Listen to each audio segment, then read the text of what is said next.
All right, let's get into it. Shedeur Sanders. This was not one of his better games, but we're going to learn from it. I just want to get right into it so I can explain everything. I don't like that people are saying, oh, it's a narrative that, the Cleveland Browns decided, to play him. He's the fourth quarterback, so he's playing behind not great offensive linemen. That's just the part of it. Sometimes you got to learn to get the ball out quicker. Sometimes you can't drift. Look, I think Shedeur is going to have a fine NFL career. I think that there needs to be some things fixed in his game as evidenced in the film. All right, here's first play that we get in.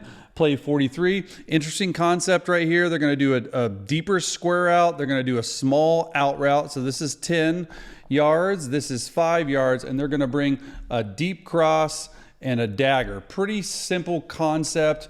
This free axis square out, only throw it versus zone, only throw it versus off man coverage or off zone coverage. So probably think he could have thrown that. If not, then you're going to go 1 to 2 to 3. So this square out is like an alert. Let's see if the square out's open, right?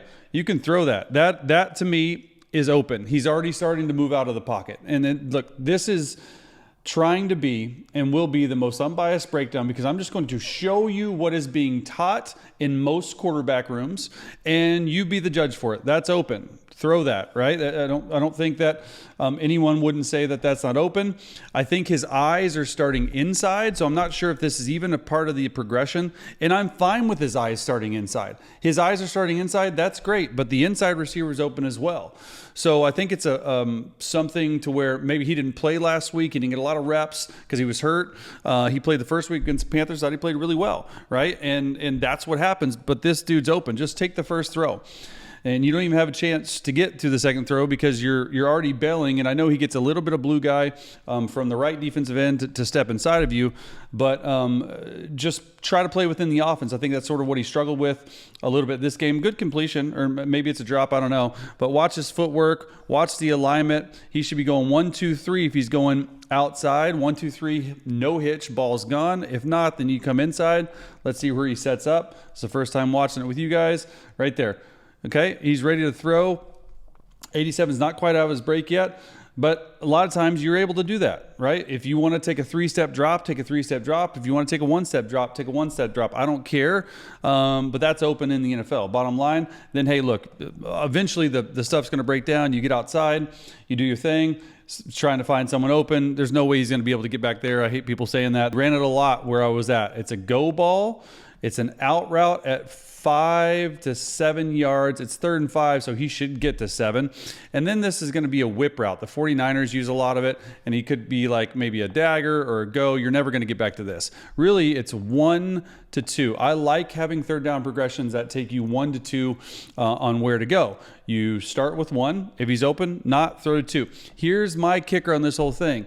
Everything I've ever been taught, the back should go this way. The back should pull a hook curl defender away from this coming in. So this hook curl should go there. You should have leverage on this. This should be wide open. The back goes to the top. Shedeur freaks out like I would. Not freaks out, but I'd be like, where are you going the wrong way? What are we doing? And it's man-to-man. If your man beater does not win on 3rd and 5, that's a different discussion in itself. He runs for, a yard gain, right? It's one hole coverage. So that means there's a whole linebacker. Either one of these at leverage because they want to funnel, you call it one funnel, everything inside to the linebackers. That's why out routes are impossible. That's why in his mind, he should be thinking, hey, I need to get back here to this in-breaker route. But oh my gosh, my back went the wrong way. Little poor ball security too in this. That's the center play out. Not a lot happening because of the offensive line. But I want you to watch at the top of his drop what happens, right? He throws it away. I like that, okay? I like the throwaway. A throwaway is better than a sack. You're going to have a deep cross, you're going to have a post. You're going to have a deep cross at 18 yards, and you're going to have a dagger. So it's a deep 7-step play action stop drop with the back coming here in the flat. This is a left. So you start down here, right? That's your first read. Your post is only alert versus quarters, okay? That's your second read into the flat right there. First read right here. Third read right there. You can go 1 to 2 or whatever. If it gets back there, it can get a little wonky in that. That's how we've been taught. In terms of pressure, right? 1, 2, 3, 4, 5 steps up right there is good The back's open. That's your second read. He's getting back to his fourth and fifth read before he's progressed. Look, this is coming open. This is coming open. He doesn't have time to do it. This is on the offensive line. However, if you know it's that type of game, this is his second series, I believe, just drop it down to the back right there because he's open. Live to fight another day. This is not going to be all sunshine and roses. There's going to be mucky pockets. There's going to be stuff you don't like. I thought the left side of the line played awful. I mean, I'm being nice, right? You get up there, 7-step drop, hitch up. You don't have to hitch so much and just find your back that way. That's why I'm not sure his eyes are in the right positioning. His eyes are here. He's looking at one. As soon as he feels pressure, he should automatically get to the check down. And that's the way he's going. That's the way these guys are going. Throw a really catchable football while you're getting smoked. Catch the football. This play's not on Shedeur. Just get your eyes in the right spot. All right, next play. 2-by-2 formation.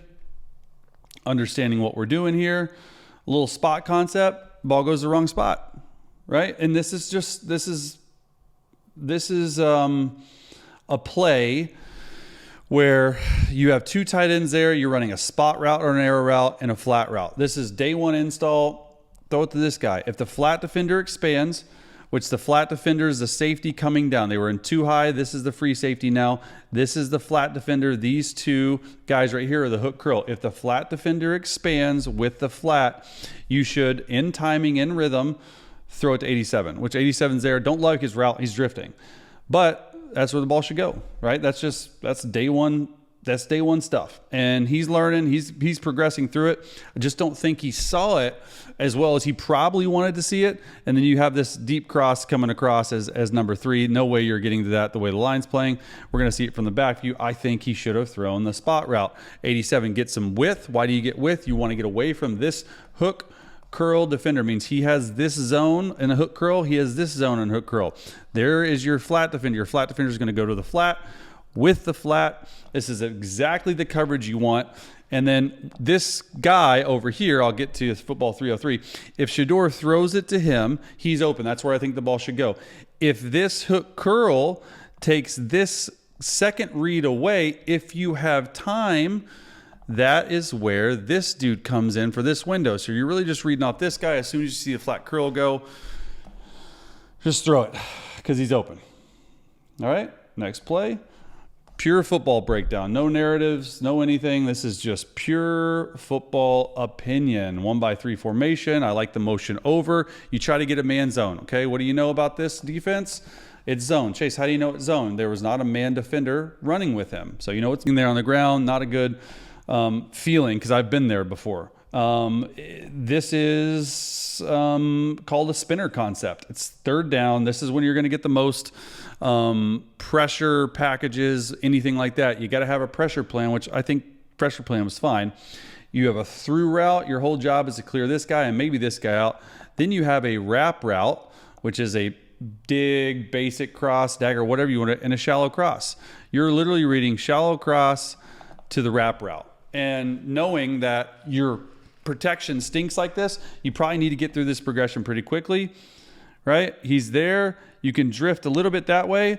Throw this. It's open. Now, I will say this one will be a little bit more tougher to get there because the left tackle, which I would have helped chipping on, did not have a really good day. He's open, though. You got to be able to left tackle. What are we doing here? Got to get out there, right? See, move right there. Throw. There. That's when you have to throw. The split second, you have to understand and trust that this dude's going to be in there, even though you can't see him. He waits a split second too long, and he's trying to do that. He gets sacked on any given play, and that is one of the plays where everyone messed up. All right, under center, you got a 2 tight end set with a tight split. This screams play action. It is. It's a little bit right here. All right, like that. Love that move, actually. That move's great, right? Get away from this guy. Just throw it away. This is considered a sack. The line of scrimmage is here. If you don't get back to the line, right? First of all, I hate bootlegs into a 3-4 team because this defender can play really wide. Good luck getting outside. They're doing a little arrow route, like a return route over top. That's fine, right? I like it. Second of all, there's no way you're going to throw that. That's very dangerous throw. Everything's covered. Everything is covered. Good move. Just know when the journey's over and when not to lose yards, because now you put yourself in 2nd and 14. All right. So this is more on after the fact than what happened. I don't like him bootlegging back to this wide 3-4 defensive end. This is pretty impressive though. Try to run. As soon as you know you're not going to get past the line of scrimmage, throw that football away. Carrying it with one hand on the opening play of the game. So deep square out, right? Short square out route and an over route. We just went through it. Let's see, right? They're standing on this. He's sitting on this. He's already back to his 3rd progression. I'm not saying, I don't know if I would throw this because one is just literally looking at the quarterback right there. But this gets open. You just put your punt team in a really bad situation. 1, 2, 3. He already gets off of it. How do you know it's already covered when you haven't even seen right there? He's on to his 2nd. Your eyes are so important in the quarterback room because even though this guy might be covered, if you stare at him a little bit longer, you can get this guy coming open in this window. That's open, right? I didn't really see this the first time. That's open. Now you start, second guessing your tackle. Step up, throw the football right there. I'm telling you, right? Everyone's had these games where it's hard to see some stuff. I get that. I don't love the football out there. That's a recipe for disaster. This is a great rep by Shedeur pre-snap. He saw the blitzer. He ID'd the blitzer. Right there, though, your eyes are here. That's open. Maybe he's not seeing it as much as he wanted to, or maybe he's struggling getting off the first progression. I don't think that's it, because he decides, he's like, oh, I might want to throw this because I have pressure. I like that, but if you send the offensive line that way, you're not hot. You get back here, and then you're drifting, sack. And once again, just look at all these sacks, right? I like this. He's got the ball in one hand going this way. So might be a tough critique. This is exactly what the coaches are saying to him today or yesterday or whenever it was. That's open. Right there. Throw it. There's a window. Throw it. One thing that he definitely has to fix is the ball carry right there. Why is he holding on with one hand? Got to protect it. Ball is life. Football is life. All right, last play right here. 3-by-1 formation. First of all, that's just... Let's change up the snap count, because this dude right here is just getting off and just unbelievably fast right there. That is dumb, right? Here's another one, and I just put this on there, right? Like, throw the shallow cross. Not much is open. They're running this switch release, out route, shallow. He's just drifting a little bit right there, right? Good job stepping up. Now, did the offensive line play well? No, they didn't. Did Shedeur play well? No, he didn't, but it's only one game. Although this would have been so sick if he would have scored a touchdown on this one, because I thought this was awesome. I think it's all about growth with Shedeur. Being a 4th string or 3rd string, whatever he's going to be on the depth chart, like, it takes time. It takes time to learn and to grow. This was going to be a highlight, but it got dropped. It's all right, though.